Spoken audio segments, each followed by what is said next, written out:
Sabi ko, huwag mo ko biruin na gano'n na meron dito. Kasi meron talaga.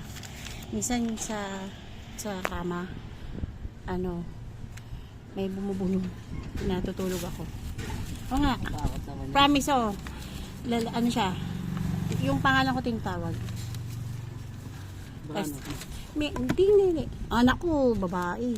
Ang boses niya ni, lalaki. Bakit may anak ko kung lalaki, patay nga lang. Oo nga. May nakita ka talaga kanina? Meron nga, nakaputi. May tayo ka ba? Wala, nung... Kailan? Yung delivery, ano? Totoo? Babae, lalaki? Lalaki. Third eye? Saka... May third eye Wala ka? kung... Hindi, baka na ano lang, yung electric fan. Totoo? Sa ano namin, sa CR namin minsan meron. Sa CR namin minsan meron. Wala siyang tao pero may tae. May tao.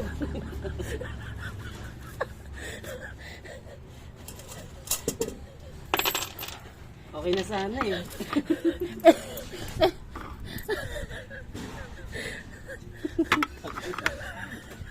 Ito yung tao.